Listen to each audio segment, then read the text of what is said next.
Hi, I'm Martin. Welcome to Oxford Online English. Are you taking the IELTS examination? What do you know about the reading paper?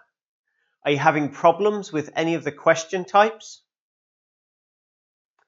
In this lesson, you're going to learn how to complete matching headings questions in the IELTS reading exam. Part 1. Basic tips for the matching headings section. Matching headings is often one of the most difficult question types for students. Why? The main reason is that the headings are usually very similar to each other.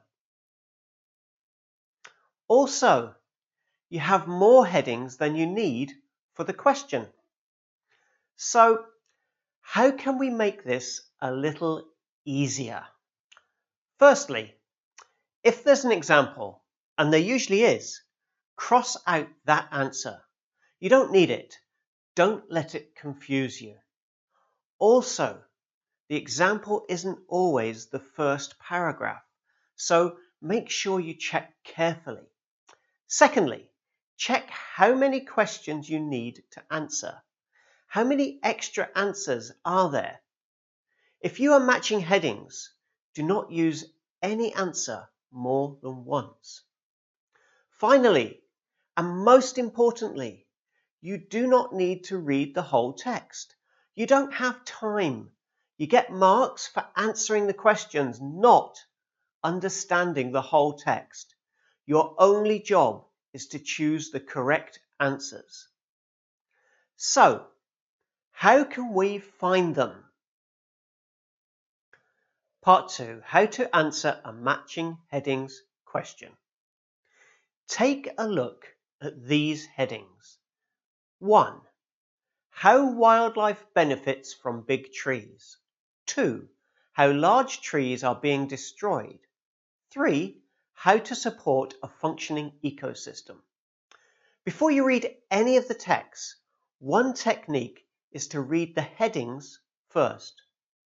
Read the headings and think about the topic of the text. So, what were your ideas? Something about trees? The environment? Now, let's take a look at the first paragraph. That is a lot of text. We could read it all, but why would we? We don't need the details. We just need to work out what the main idea of the paragraph is. And to do that, we only need the first, second, and last sentences. Much better. Read the first sentence. Most paragraphs will start with a mini introduction that will often tell you what the paragraph is about. Large trees are an essential part of any successfully functioning ecosystem. Okay, so from our 3 headings, which one could it be? Try looking for synonyms and phrases that have a similar meaning to the first sentence. Can we rule out any answers yet? Well, it could be number 1. We have a mention of trees and the words essential part, and successfully could connect to the idea of benefits in heading number 1. What about number 2? We have trees again. However, number 2 contains the word destroyed, and there's nothing which connects to this in the first sentence. In number 3, we have the phrase functioning ecosystem, which appears in the first sentence. So 3 is another possibility. Even if you think you know, make sure you read the last sentence of the paragraph to check your ideas. Most paragraphs will end with a mini conclusion. If this mini conclusion is on the same topic as the first sentence, that's often enough to give you the answer. Let's look at the last sentence. This allows the trees to support a substantial proportion of the life in the forest. What's the meaning of the sentence? Can you see any synonyms or other words which we can connect to words or phrases in the headings? At this point, we can say that it can't be heading number 2. In both sentences, we have nothing about the destruction of trees. Number 1 is looking very likely. We have support, a similar idea to benefits, and life, similar to wildlife. Number 3, how to support a functioning ecosystem, suggests that the text should give people advice. Are these sentences giving us advice or not? They aren't, and so we can rule out heading number 3. So, you could now choose heading number 1 and move on to the next question. However, if you aren't sure, don't worry. Read the second sentence of the paragraph. This should help you to find the right answer with more certainty. Without the trees, innumerable species would be left without habitats and would cease to exist. Okay, even if you weren't sure before, you can see that this is about trees and how they help wildlife. The answer must be heading number 1, how wildlife benefits from large trees.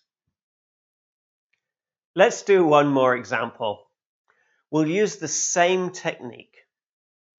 Look at these headings. 1. Working conditions in the UK. 2. The benefits of being a member of a trade union. 3.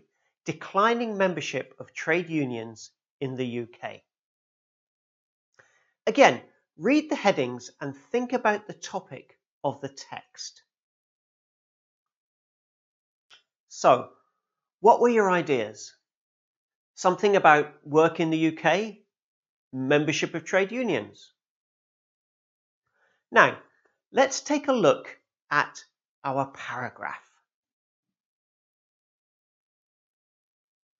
Remember, we don't need the details yet. We just need the main idea of the paragraph. Again, you just need the first, second, and last sentences. Let's have a look at the first sentence. How does that help us? Trade unions provide an essential defense against exploitative working practices. Okay, exactly the same as before. Try looking for synonyms and phrases that have a similar meaning to the rest of the sentence. Can we rule out any answers yet? It could be heading number 1. We have the word working in both. The sentence also says exploitative.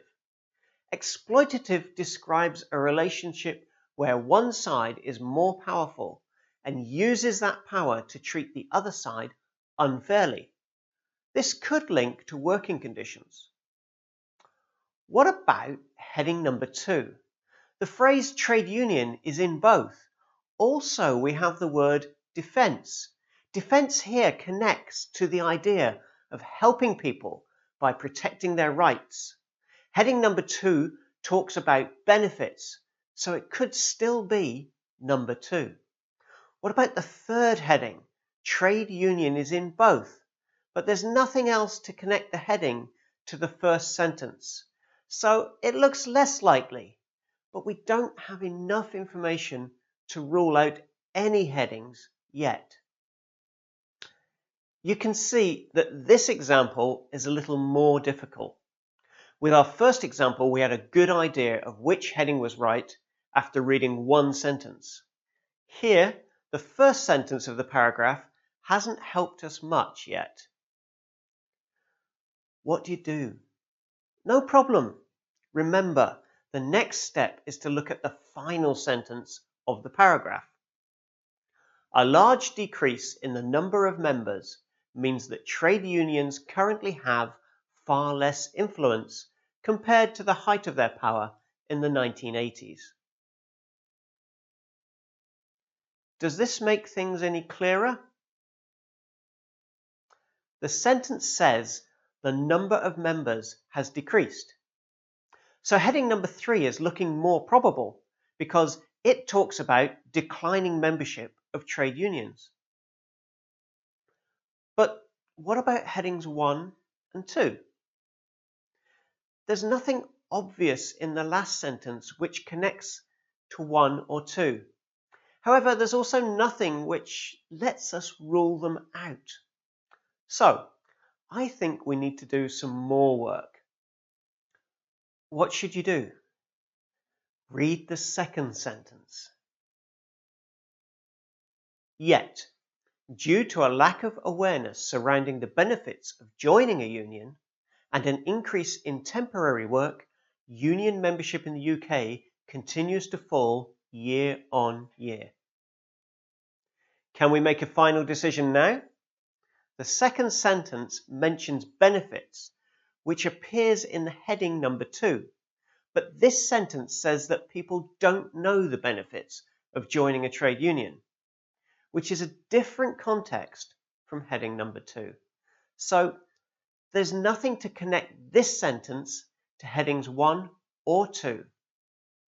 What about heading number 3? The sentence tells us that trade union membership continues to fall. Fall is a synonym for decline. Therefore, we can match heading number 3 to this paragraph. Is that any clearer? If you aren't sure why number 3 is the answer, remember you can review this section as many times as you need. Follow each step and think about the logic you need to use to reach the right answer. These questions can be challenging, but by practicing the technique, you will feel more confident when matching headings in your IELTS reading exam. So, that's how you answer matching headings questions in the IELTS reading exam. Make sure you practice this technique to improve your speed. Some key points to remember for your IELTS reading exam. 1. Do not read the whole text. You only need to read the first, last, and maybe the second sentences. 2. Look for synonyms and similar ideas between the headings and sentences. Is the paragraph saying the same thing, but in a different way? 3. Remember that seeing synonyms or even the same words in the paragraph and the heading does not mean that this heading is the right one. Always check that the meaning fits. 4. If you've used the technique and still aren't sure of an answer, move on to the next question. When you've answered a few more questions and used more of the headings, you can come back to questions you haven't answered. 5. Answer all the questions. Even if nothing works, make sure you write an answer, even if you have to guess between 2 or 3 options. Well, that's the end of the lesson. I hope this helps you answer matching headings questions in the IELTS reading exam. Good luck if you have an IELTS exam coming up soon. You can check out our website for more free English lessons, including IELTS preparation lessons. oxfordonlineenglish.com. Thanks for watching. See you soon.